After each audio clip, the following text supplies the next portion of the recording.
My name is Shimon Cohen. I'm the Director of Communications for AFDPG, AFDP Global, and it is with enormous pleasure that we're here today in Soccerex, and my privilege to host this conversation with His Royal Highness Prince Ali of Jordan, who is our founder and president, and our Chief Executive Officer, Mr. Jean-Francois J.F. Session. Thank you all for coming, and thank you for the beautiful weather. The rain is making me anyway, feel very much at home. We have a video to kick off.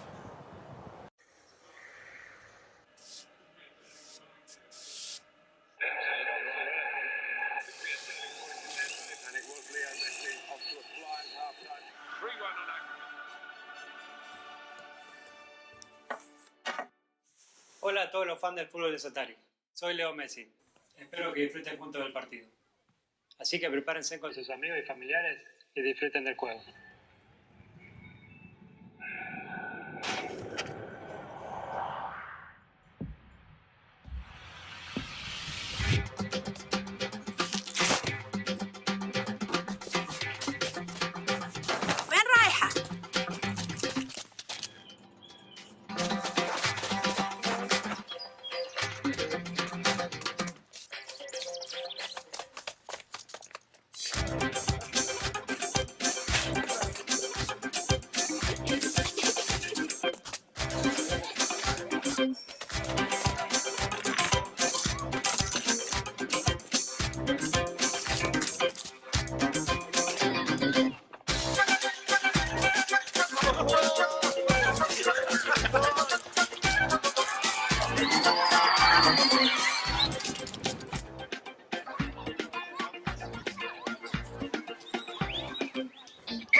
So, Your Royal Highness, you've been involved for many years in football. Every aspect of the game, every regional activity, every global activity. What is it about our beautiful game, this beautiful game, that brought you to AFDP and AFDPG? Well, I've been involved with my national association for many years. And then obviously I was elected by our continent in Asia to be vice president at FIFA. And during that time, looking at the way the system is and what was going on, the idea of social responsibility in football was, at the time, really more about presenting a good image for organizations rather than actually doing what you can for communities around the world. And football is the common language of the world. It really is. And so we started this program, AFDP, which was the Asian Football Development Project in Asia at that time. And from there, I embarked on a mission for FIFA president. We know how that ended up. But during that journey, I went and visited countries all over the world, especially, I mean, even from Africa to parts of CONCACAF, the Caribbeans in particular as well. And there is such a need and such a passion where you can use football to transform people's lives. And through that journey, I decided that, hey, you know, we have to take this global. And social impact is something that you see absolutely clear from that video that we just saw. The idea, we all read about it in the newspapers, 1 million Syrian refugees came into Jordan, and the idea that it's one homogeneous unit isn't the case. Football's clearly the unifying factor. And I went, I fell in love, and JF, you went and you fell in love. Tell us your story. Well, my story couldn't be more simple. We met with Prince Ali in February this year in London a couple of times. Then he invited me to spend some time in Jordan to witness what can be done in reality, not just in words or in, you know, presentation books, but in absolute reality. What makes a difference? I went to Zatari, spent a day there. It's just not super impressive to go there, to be there, and to see people living in these conditions. What's even more impressive is that when you think that Zatari, which is a refugee camp, is the 4th largest city in Jordan today in population, and you see these thousands of people and these thousands of children being united unified almost around football, and then going to school and be educated, and tomorrow they can see the future in a different way. There is nothing like no future. It's terrible for a child to have that sentence in his mind, or in her mind. What I saw there finished to convince me, and then I delightfully accepted that what Prince Ali asked me to do was the right thing to do. So that's probably the best job I could dream of in that stage of my life, to actually do this. So we're going to take AFDP Global. We're going to look at territories. What works in refugee camps works elsewhere. The Cambodia story, for example, is just a beautiful story. Sure. I mean, with AFDP, when we did it in Asia, and we still are, we worked across the continent. In Cambodia, for example, we had a situation where there was a local NGO who asked us to help out young girls who were victims of trafficking. Mm-hmm. And so we went there, we saw the situation, and we realized that through football we could bring them together. And they ended up being the first champions of the Cambodian Women's League, as well as the backbone of the Cambodian national team. And they also managed to change a culture where, although there's a big problem with trafficking, it tends to be a taboo to talk about, and all of a sudden they become heroes for that country. And one of the things that we talked about, particularly Jeff, you talked about it at the Emirates in London a month ago when we launched, was the sustainability of everything that we're doing. And the Cambodia story really is a story of a serious sustainable project. How are we looking to bring sustainable projects into other parts of the world? This is the only one question, actually. There's no other question but sustainability, because short-term projects look very nice for a couple of months.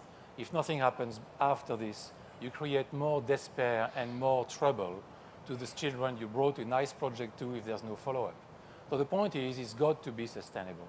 And for that, it needs to be answering a few questions, fundamental questions. Less is more. Is this real or not? I believe yes, it is. The point is not to do everything, everywhere, all the time, because at the end, you do nothing. It's to carefully select which projects you want to be involved in.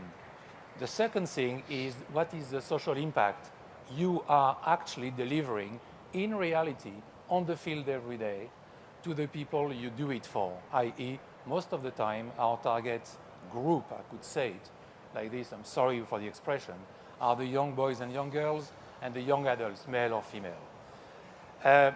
One thing where we're going to be very careful about to get sustainability is select carefully the partners we're going to work with, because we're not going to compete with anybody. We're going to work with all NGOs, charities, corporate companies, leagues, associations, everybody. But that's important, because there are so many organizations, many of them here, that use the same buzzwords: social impact, sustainability. What are we doing that's going to be different? And JF and I worked with the Nelson Mandela Foundation, and one of the things that we had to convince the NGO world is we're not trying to steal anybody's lunch. We were trying to facilitate through the NGO, through the Nelson Mandela Foundation, to facilitate other people, other NGOs, to do what they want to do. That's what we're trying to, same model, yeah? Yeah, you want me to? Yeah, absolutely.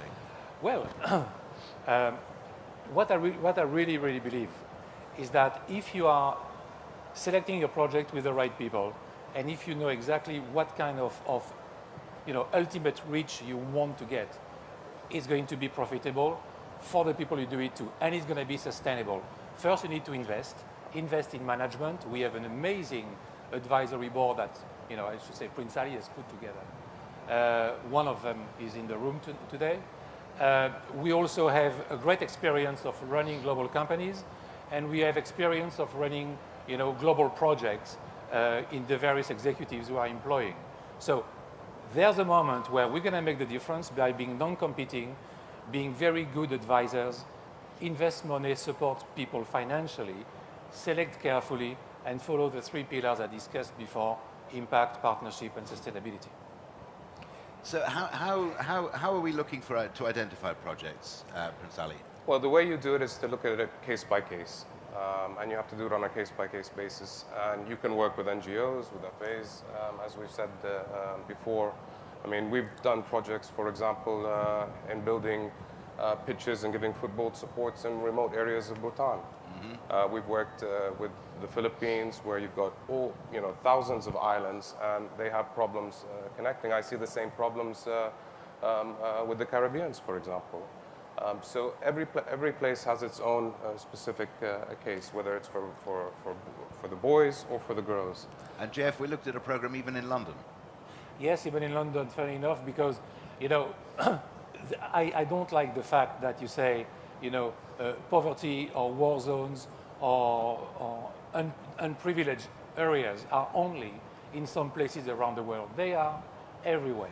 You go to some suburbs in Leicester or Birmingham in the UK, or to Los Angeles or Detroit in America, frankly, people are in need, because some communities are in serious need of getting together, be educated, learn the rules, and have a future.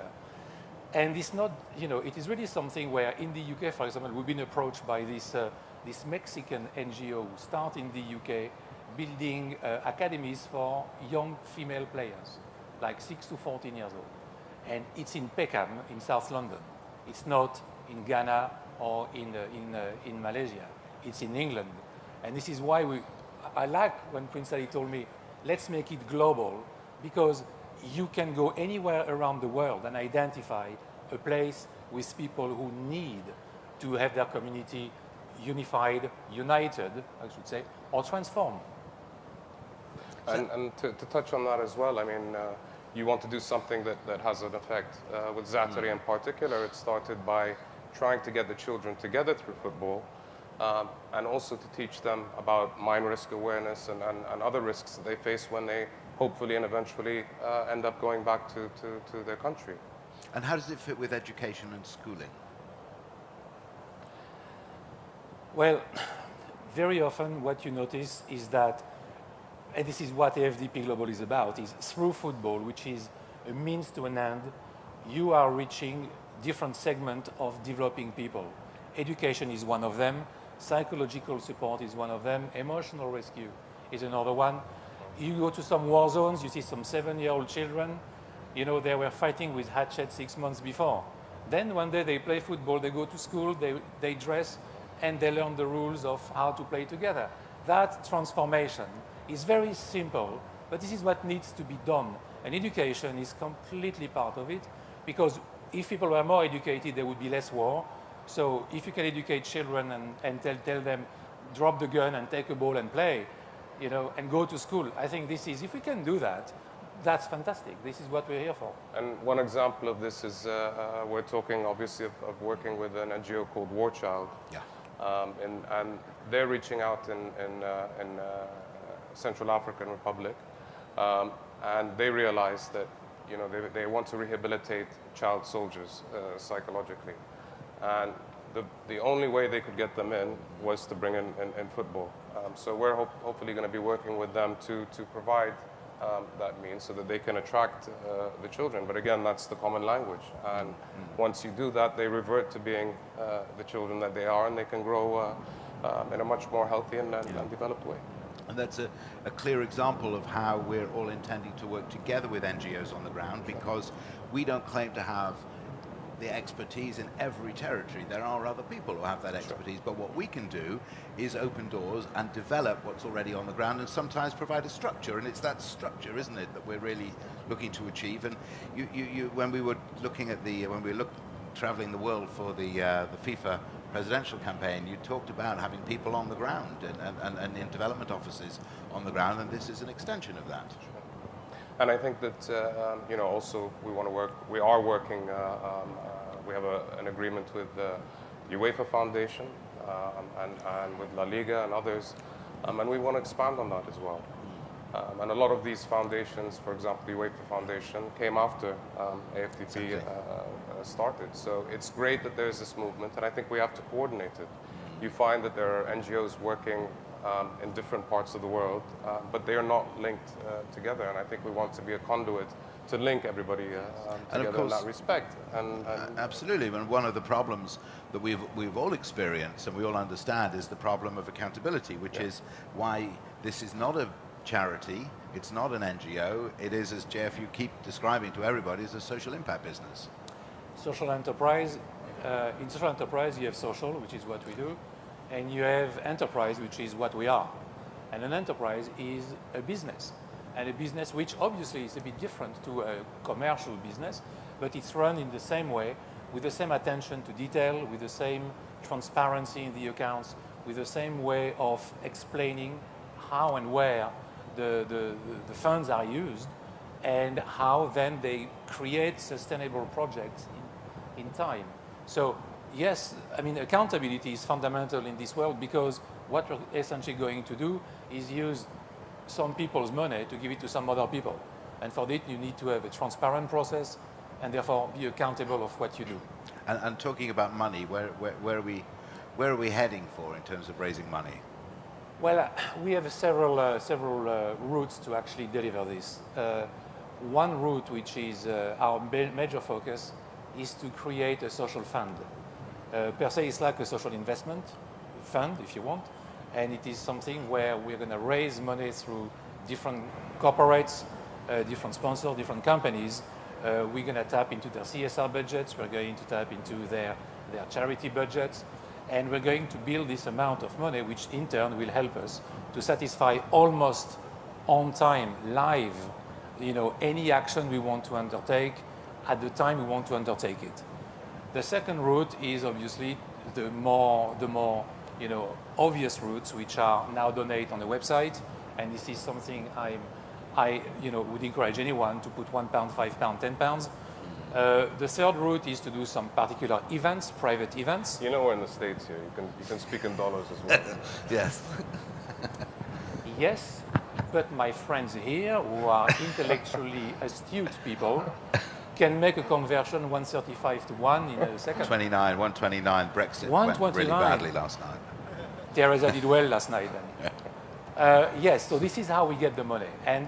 But again, this money is not just to be piled up, it's to be used, with all the people who are coming to us. Since Prince Ali and I did this announcement at the Emirates a month ago, we had over 25 meetings of people just coming to see us at the office and say, this is my project, that's what I want to do, that's how much I need, this is when I need you. I mean, you can feel there's a traction and a need for so many things. It's absolutely scary and encouraging. And so, whatever we get goes directly back into the projects. Yeah, that's important. All of the sort of administration costs. And that's so the more support we can get, the bigger our effort can be. So what we thought we would do now, to divide this up, is to take some questions from the floor and then return to the conversations if there are any questions. I think there are some guys with microphones coming this way. So does anybody have any questions for either His Royal Highness or for JF at this juncture? Yes, sir.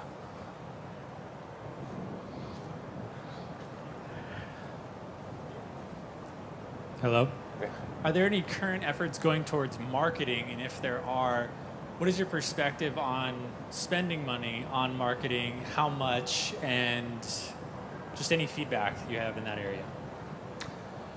You mean on marketing what AFDP Global is doing? Yes, because I've seen, I know it's a social enterprise, but I've seen a lot of nonprofits not spend the time and money on marketing and as a result not do well. So just wondering what your perspective on that is. Okay, so your question is a very good one, because this is exactly what a social enterprise should do. Mm-hmm. We are here, it doesn't come for free. Coming here, you need to fly here, you need to organize a lot of things, you need to organize this today, you need to take a lot of meetings, and you need to develop with a lot of people your concept, your company concept, and explain what you want to do. That's an investment, it's a physical investment. We are here physically to meet as many people as possible. Another one, which we did, we paid a lot of attention during the entire summer to build our website. Our website is phenomenal. I don't say that because it's our website, but it is.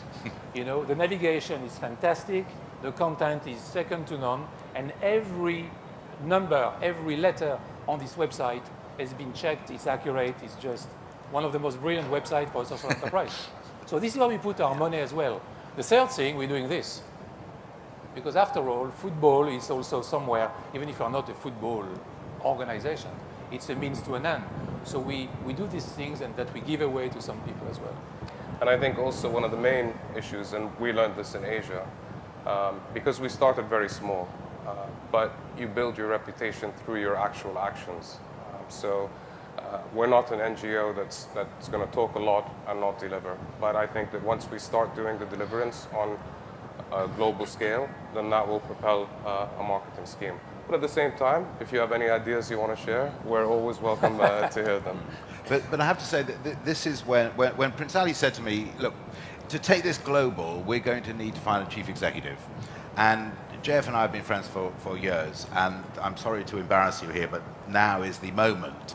From in music, signing Robbie Williams, in games, bringing Super Mario to Europe, philanthropy with the Nelson Mandela Foundation. The common theme is all about global marketing, and I think we were sponsoring football in a different way well before Emirates and Qatar Air got onto the ideas. Yes, we at Sega, and Shimon helped me on that at the time, 20 years ago, we are the first one to recognize the link between game players and football players. And before FIFA came out as a game, we signed 4 sponsoring deals across Europe, one with Arsenal in the UK, Deportivo, Sampdoria, and Saint-Etienne in France. And we signed this because we wanted to get players close to football. So you use football as a means to an end to get to your customers. When the Mandela concert, which was the same thing, we brought 35 artists to Cape Town.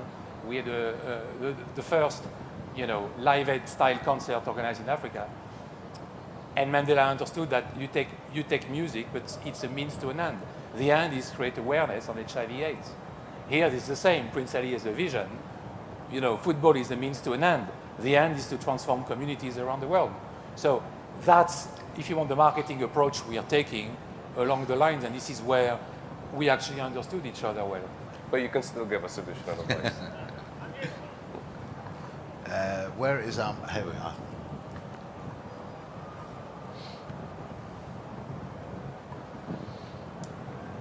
Hi, I would like to welcome Your Royal Highness. My name is Hassan Al-Batayna. I am from Jordan. We are involved in the Yazidi refugee camp in Kurdistan, Iraq.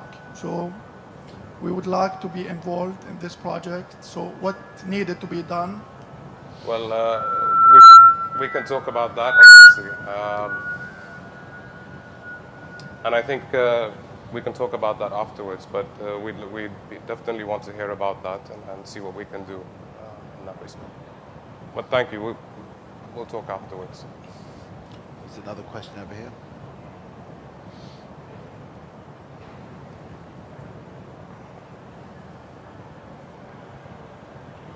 Very much. My name is Emmanuel de Medeiros. I suppose that many of you know me for my background in professional football. I was the founder and CEO of the European Leagues and World Leagues Association for many, many years. And during that period, I got to know more intimately the vision and the man besides the vision that we have here in front of us. So Prince Ali, thank you very much for delivering to the world this project, which is fascinating. To you and your team, chapeau. It shows that football is much more than a game, it's much more than a business. It is, as you well said, a tool to transform society in meaningful, effective, measurable ways. And you mentioned also, my friend, you mentioned the competitiveness that exists in every space, including this one. I think we need to change this culture. We need to accept the fact that the problems are so complex, sophisticated, global scale, that we need everyone's involvement. A brand new organization like you, delivering a new vision and ambition, connecting, as you said, being a conduit of all organizations and NGO in this space is what we need to use sport to serve society. Acknowledging that we have areas of confluence, your organization, my organization, my alliance, Sport Integrity Global Alliance. How do you see your organization in the next 3 years? What do you want, when you look back, what do you want to have delivered in 3 years' time? And by the way, how can we help you to deliver your vision? Sorry, excuse me, I have a bit of a cold, but no, thank you so much for your words, my friend. I think the way we want to see our organization in a few years' time is to have touched as many places in the world as we can. And you know, the sky's the limit to how far we can go, and it depends on us how hard we work. It also depends on you as our friends in the football world, in the football business as well, how much you're willing to contribute as well. And with an organization like yourself, there is also another aspect that we had with AFDP in Asia, and we will do it on a global level, is we're an organization that is there to serve. There's no agenda, no politics involved. And we had in the past, for example, you know, there was the headscarf issue in football. And we found that we used AFDP to set up roundtables, to get people together, to meet and discuss the issues, and experts from around the world, outside of let's say, the big players, be it FIFA or others. And we managed to change a ruling for the first time with IFAB to allow headscarves, whether it's for women or also for Sikh men who want to play, and so on. And at the same time doing it with mutual respect. So, for example, our women's national team was the first national team, women's national team to go into Iran and play without headscarves. And we've also done things with medical issues. So in that respect also, AFDP can be a conduit for organizations, yourself, and to partner up with organizations like yourself, to work on ethics, to work on different programs, and be a real advisory board as well. So that's a different aspect that I'm very keen on working on as well. Yeah. And Jeff, you had some clear positions on objectives and where we want to be in 2, 3, 5 years' time.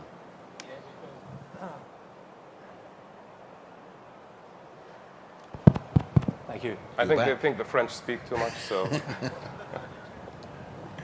Okay. That was my answer. Yeah, we have this going all the time. But. No,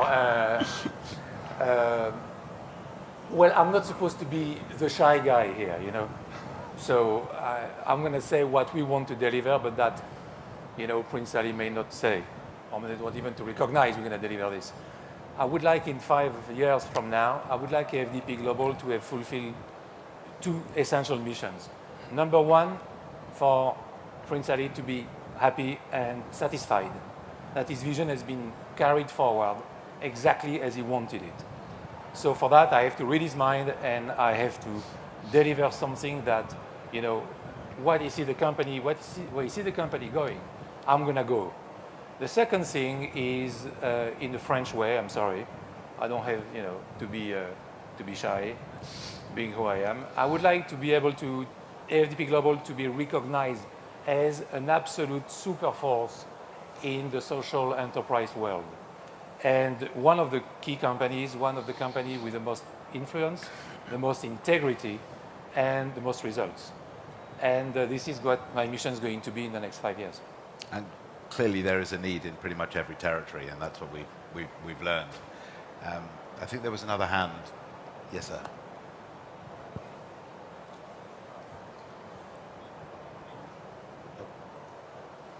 Hello? Yeah. All right, I'm sorry. Okay, my name is Bumi Janadu, CEO and founder of United Soccer Africa. My question is to Jeff. Since you have a music background, I have a similar background as well in music and promotions. How do you plan on creating an intersection between music and soccer to basically deliver your global campaign? That's one question. Another question is, Africa has the youngest youth population in the world. 60 to 70% of the youth population. And what the youth nowadays react to is 2 things. There's music, and especially in Africa is soccer. So how do you plan to deliver that by intersecting the 2 together? So now you're touching on something which I didn't even discuss with Prince Ali, but it's on my secret tables. So yes, I have an idea to, in several continents, to actually use music as a driver to get football being the vehicle to transform communities and to get music with football. I have a few ideas. I'm not going to tell you now what it is, but you're right. It's very close. In many countries around the world, you know, I come from from France, but I've been living in the UK for 30 years. In the UK, you have music, football, and boxing. Boxing's gone, so it's music and football. That's what it is. So for a lot of kids around the world, it's exactly the same problematic. And you're right, using music or football as a means to an end, you must have some common grounds between the two. And you must find some ways, and in Africa, where you're absolutely right, in 30 years from now, half of the population which we live in Africa isn't born yet. So, and that is going to be 60-70% of under 18-year-old people. This is where we have to be. This is where we have to work and deliver some programs. But you're right, music will be a part of AFDP Global. Not the part, but one of the supports.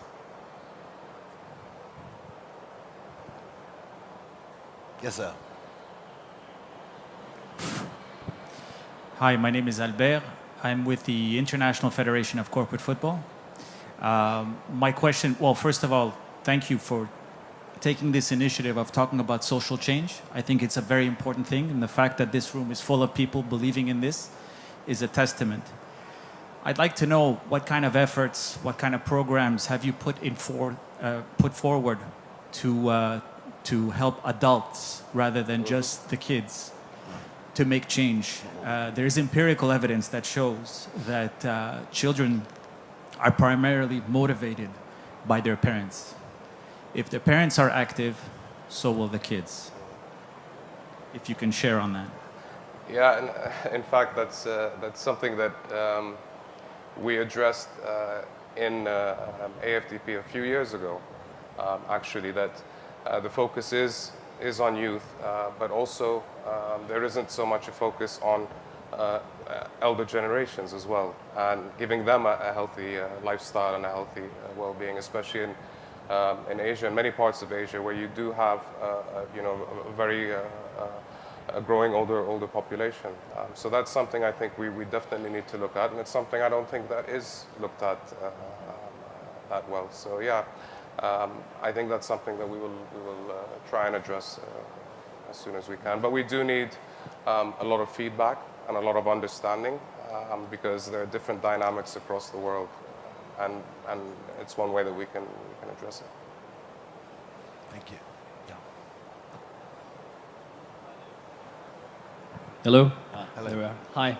I'm Graham Smith. I'm an international accountant from London, and one of my passions, aside from accounting, is sport for development.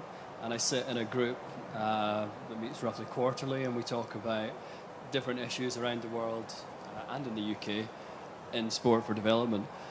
One of them is decision-making on investment. We have a lot of funders like Comic Relief in this panel, and and within this panel we have a lot of funders that are interested in why funders make decisions. What do they choose to invest in? Is it qualitative impact? Is it the story? Is it the inspiration and motivation? Whether it's a family type situation that Albert mentioned, where you're really galvanizing connections between generations, or is it purely quantitative, and is it your traditional accountants' numbers that are driving the investment? If I may ask, could you give us an enlightenment into how you've made your decisions so far and will do? How are we going to measure? So, to be completely transparent, because this is a key question, what you're asking here. Why do people give funds? How do you use the funds? And what are the criteria of selection? I'm not going to bore you with this, but we have 11 criteria we've put in place, which once we have the fund, help us to invest in inverted commas, you understand, but to actually support, and create programs in joint venture with local players and local operators. Before that, you have, why do people want to achieve when they put fund into a company like ours? What is their motivation? Or everyone I spoke with, there is not 1 ounce of bad feeling or disinterest or ignorance. They know very well why they do it. Whether you put £1 or £1,000 or more, it doesn't matter. People know why they put their money into something. Because, one, they recognize there is a problem. 2, they can't do anything themselves, but they want to do something. 3, they have to trust, inverted commas again, trust, which is a big word, the people they're going to give the money to. 4, they want to understand where it's going. And 5, how many times will you talk them backward, telling them, this is how I invest your money. So all of these components, whether it's from point A to us and us to point B, the criteria are the same and the motivations are the same. There's a lot of goodwill in the world, and a lot of goodwill which wants to be organized. I think people want ROI, that's what you're really referring to. And if you put an enormous amount of money or some money into this, you need to know what you're going to get back in return. But one of the things that we've really focused on is to try to build sustainability around this. And that sustainability means lots of different things. For example, some years ago, I was involved in a project in Sierra Leone, funded by an international charitable foundation, a lot of money. And on the ground, the people on the ground were non-residents. There were people who were from various organizations there supposed to deliver this program. And it was all marvelous and wonderful and fantastic. Every box got ticked. It was all wonderful until Ebola broke out in Sierra Leone and all the foreigners left. No sustainability whatsoever. So you have to think long term. You have to be able to do that. Now, not everybody wants the numbers in their ROI, but you can see the Cambodia story is a fantastic story of where you can see what can happen. We're not talent scouts. That's somebody else's job altogether. But you have to understand what your criteria are before you make that investment, and it won't always be or won't only be about financial return. Thank you very much. There's a clock counting down here, but was there another question here on the left-hand side? Yes, thank you. What are the key performance indicators for the projects you undertake? What are the main source of revenues? And how do you seek more money from those you already have? Well, I think the indicators have happened in Asia already. And that's been one of the key issues. For example, we had partnered with PepsiCo, and we worked in projects in Asia. And they said, look, we want to work in North Africa. We want to expand. And at the time, it was just Asia. That's also one of the reasons why we do want to go global. So the indicators are there of successes of projects. Also, to make use of everything that you've got in UEFA, for example, in the past, when we first started, we went to them and we said, hey, what do you do with kits and with footballs when, seasons end and you introduce a new set of footballs and a new set of kits? And they said, really nothing. So we said, give them to us and we'll distribute them. So we would get, for example, 10,000 footballs a year from UEFA, and we distribute them across countries in the continent where they're needed. And what happens is they have the UEFA brand on them, but they're actually doing a real social help to countries that need it. So we have the indicators already, but again, now we're talking about a global impact. So we will have to judge, and we've learned a lot from our initial experience. So we know what mistakes not to do, and I think the biggest key issue that we always realized is, you have to make sure, you have to follow up on the projects themselves. And that's why, we do have to have local people and communities. So for example, if we're working in the Caribbean, we want someone over there from the Caribbean also, because they know the situation better and they can also follow up on the projects themselves. And then we assess ourselves, of course. And you do that whether us or through outside bodies as well. And Jeff, clearly, following that, we are going to be having to set specific outputs for each project. It won't be the same. Absolutely. There's nothing like having general KPIs that you want to apply to every project, because as you understand, de facto, each project has its own specifics and its own purpose, and the benchmarks for appraising, if you want, the success of a project or its delivery. For some of them, there's a backbone. You know what I'm saying? Do you use transparently the money that has been given? Yes. Did you put all the money you received into the project and create? Yes, but then it's not just how much. It is some projects will be for creating football academies. Some other will be to give equipment. Some other will be to educate. Some other will be simply to create a think tank around a particular issue and make recommendations to the highest authority how to address a problem and how to fix it. So depending on the nature of the mission we will have on the given time, then the benchmarks and the KPIs will be different. But your question remains totally valid because there's no successful project without clearly established KPIs upfront. And believe me, I've heard this word transparency used all over the place, but we're going to show you what real transparency is. Everything will be public about what we do and how we do it. And talking about KPIs, we came to Soccerex for a number of very important reasons. One was to make everybody aware of AFTPG, KPI tick. The other one is to meet some fascinating people, KPI tick. And the third one is to identify people who want to work with us. And thank you all very, very much indeed for coming. And we've kept to time. Thank you. Thank you.